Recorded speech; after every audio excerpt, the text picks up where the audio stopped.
ভারতের ত্রিপুরার ডুম্বুর জলবিদ্যুৎ প্রকল্পের বাঁধ খুলে দেওয়া হয়েছে। হু হু করে বাংলাদেশে প্রবেশ করছে পানি। স্মরণকালের ভয়াবহ বন্যার কবলে ফেনী অঞ্চল। এরই মধ্যে বানের তোড়ে ডুবে গেছে ফেনীর ৩টি উপজেলা। পানির নিচে ফুলগাজী, পরশুরাম, ছাগলনাইয়ার শতাধিক গ্রাম।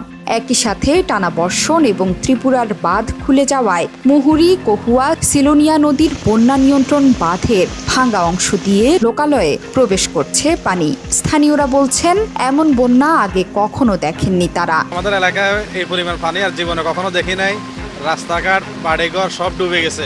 আরে বাবা, তো পানি সবসময় উঠে, আমরা তো জানি না এরকম পানি উঠবো।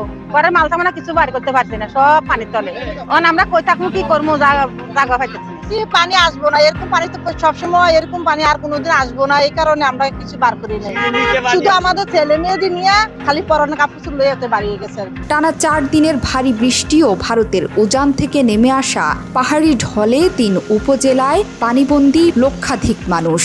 উদ্ধার কাজে সেনাবাহিনী ও কোস্টগার্ড সদস্যদের সহযোগিতা চেয়েছে ফেনী জেলা প্রশাসক শাহিনা আক্তার।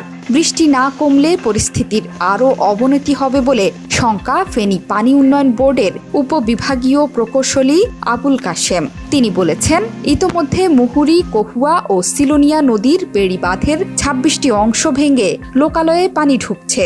ডুবে গেছে মুহুরী নদীর বেড়িবাঁধের বেশিরভাগ অংশ।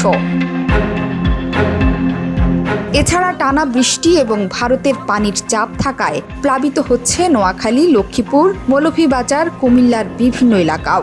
সামনে এসব এলাকার বন্যা পরিস্থিতি ভয়াবহ অবনতির আশঙ্কা করছেন তারা। ফেনীতে বন্যায় ক্ষতি হচ্ছে ফসলের, তলিয়ে গেছে রোপা আমন ধান, ভেসে গেছে হাজার হাজার পুকুরের মাছ, পানিতে ডুবে গেছে পোল্ট্রি খামার। আমার বয়সে এরকম ডলার দেখিনি। ক্ষতি হয়েছে বেরি বাসা আল্লাহ রাতে বেরি আল্লাহ কিছু হারে গেছে কথা। অত্র এলাকায় সবগুলো পুকুরের মাছ ভেসে গেছে ডলের পানিতে। 40-50 বছরের ভিতরে এরকম পানি আর দেখি না। এরকম পানি অনেক পানি হয়েছে, আর দেখি না। মূলত ভারত থেকে পানির চাপ বাড়তে থাকায় পরিস্থিতি ভয়াবহ রূপ নিয়েছে। টানা বৃষ্টিতে ভয়াবহ বন্যা দেখা দিয়েছে ভারতের ত্রিপুরা রাজ্যে। এখন পর্যন্ত 7 জন নিহতের খবর পাওয়া গেছে। নিখোঁজ আছেন আরও 2 জন।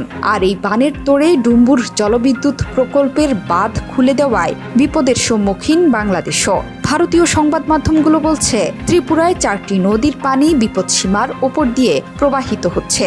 এর ফলে নিরাপদে আশ্রয় নিয়েছে 5,600 পরিবার। ত্রিপুরার গোমতী জেলা ম্যাজিস্ট্রেট সামাজিক মাধ্যমে জানিয়েছেন, গোমতী নদীর পানি আরও বাড়তে পারে। এ কারণে ডুম্বুর জলবিদ্যুৎ প্রকল্পের বাঁধ থেকে পানি ছাড়তে হবে। তিনি জানান, বুধবার স্থানীয় সময় সকাল 8টা 35 পর্যন্ত বাঁধের 3টি গেটের মধ্যে একটি খুলে দেওয়া হয়েছে। আর ডুম্বুর বাঁধের গেট খুলে দেওয়ায় প্লাবিত হচ্ছে বাংলাদেশের বিভিন্ন অঞ্চল। জোহরা চৌধুরী সেতু, 71।